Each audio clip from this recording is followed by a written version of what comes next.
Hello, and this is Chapter 14, State and Local Governments from the American Government 3rd edition textbook from Open Stax.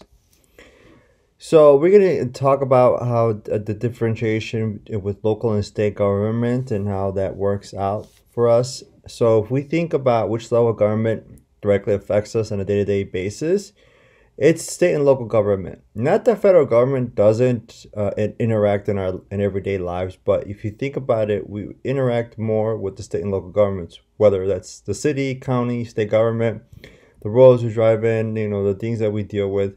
We deal more with that at a local level than we do at the federal level. So, of course, before the ratification of the Constitution, the state government's power, of course, was way much bigger than the national government. Therefore, that's why there was a lot of problems with collecting taxes and who was going to regulate military. The national government, of course, was limited. And, of course, the restriction of the power at the national government level gave the states a greater authority as to what to do. And of course, when the ratification of the Constitution happened, of course, the frame was settled on a system where, of course, there's shared powers, right? So state and federal government share powers, and of course, make sure that one doesn't get more powerful than the other. So if you can see here, the federal versus state and local spending, you can see here how federal spending gets really high, and of course state is even. The states, depending on your state, of course, state budgets, have to balance themselves out. The federal government, their budget, it goes overboard, and of course there is overspending in federal government, and they don't have to balance their budget. Their state budget, and of course the state level, there is, depending on your state, there are laws, of course, or regulations that so you have to balance you have to balance the budget. So of course, powers that were granted by the Constitution to the national government, of course, you can see here what powers the Constitution gave the national government.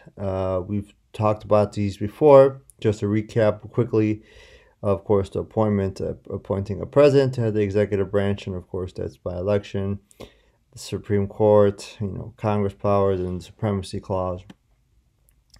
The Constitution grants powers to the state government by permitting them to establish local governments, permitting them to ratify amendments, and of course the reserve powers exclusively to them.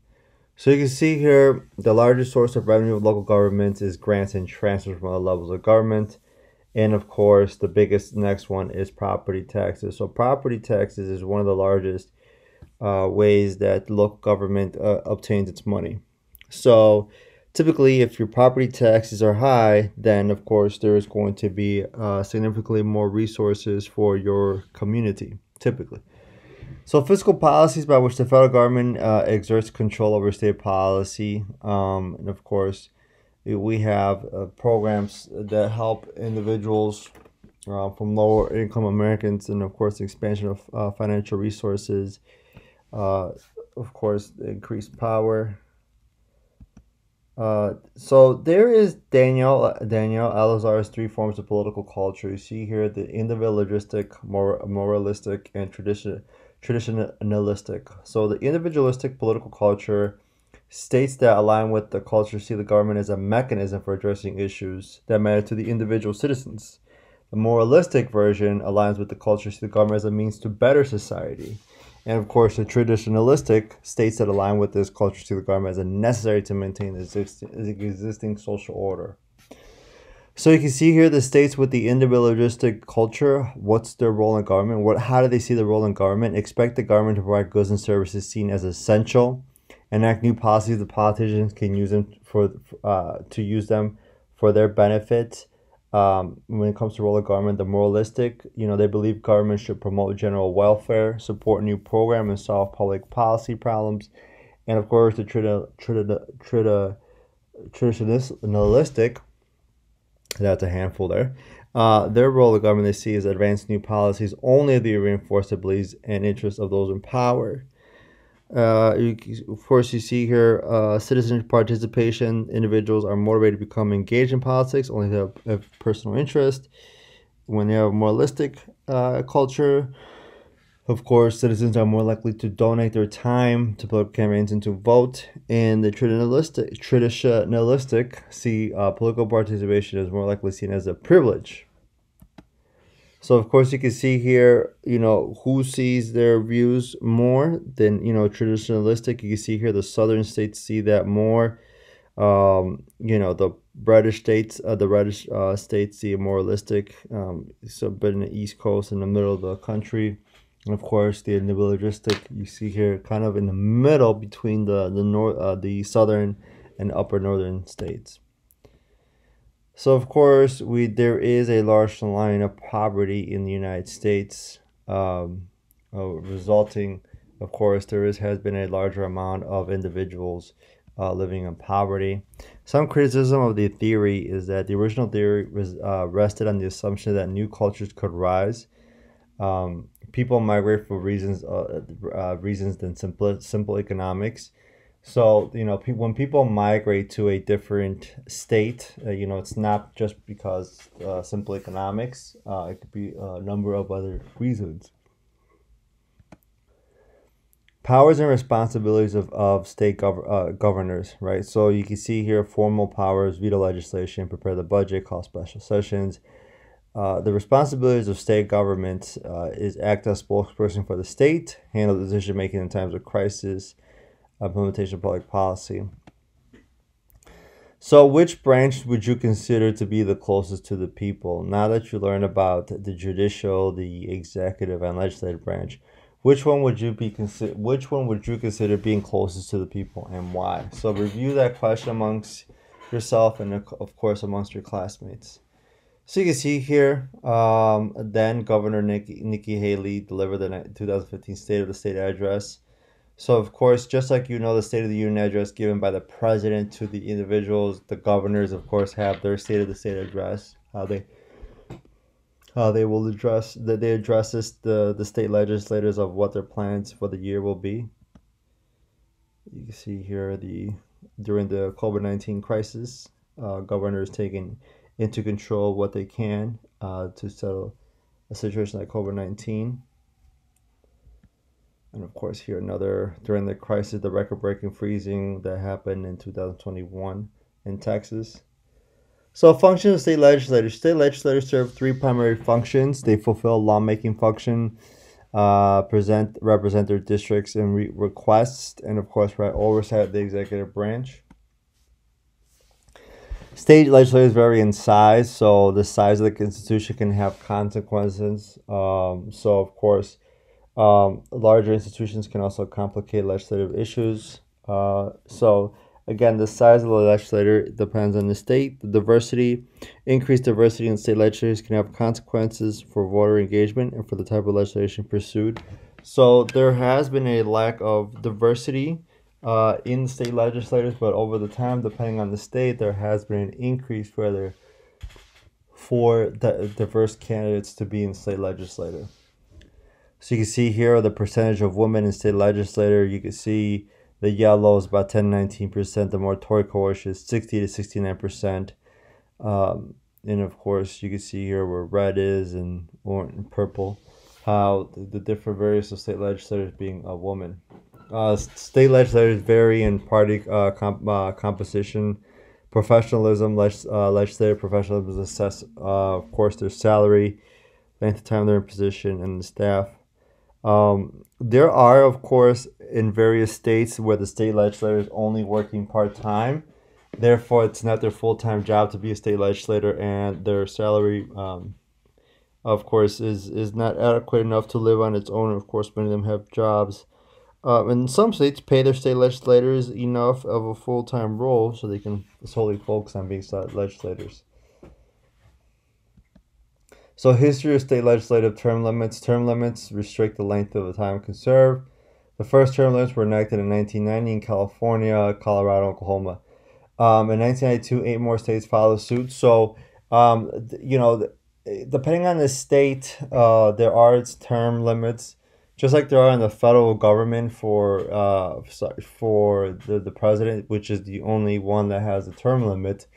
State legislators enacted, making sure that they don't want their state legislators serving life.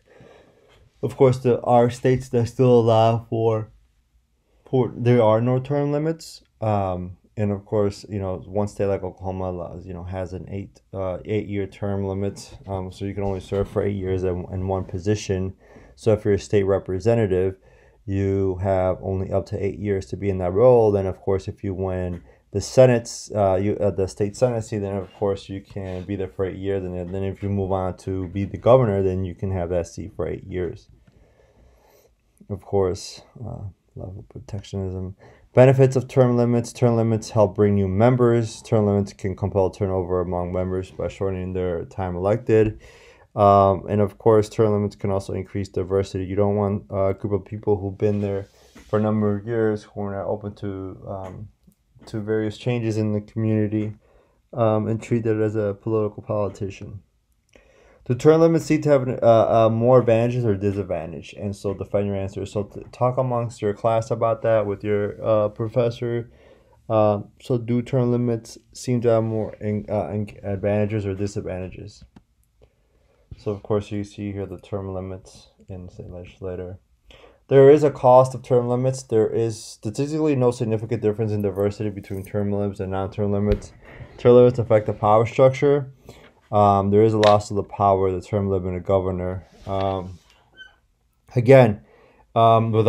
term limits, the thing about the downside to term limits is that if an individual in the state legislator, after 5 or 6 years, has finally gotten the ropes of things work and is part of the leadership, they only got less than 2 years if they're in their 6th year to continue that role. And of course, every 8 years you may lose that powerful voice in the and of course for the politician, what those term limits can affect them. So there are ways, of course, to make sure that there's fresh legislators, but you want to make sure. But then of course, the downside is that they lose that seniority, and of course, you'll have to get new individuals.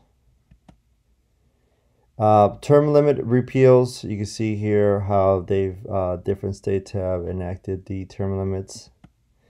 County municipal governments responsibility. The difference between county and municipal governments. So in the county government, they help maintain roads and bridges, courthouse and jails, parks and pools and public libraries, hospitals and clinics. So again, county governments will also take care of those individual aspects. Municipal governments are responsible for the water, sewage, streetlights, and of course zoning regulations, law enforcement, and of course fire protection.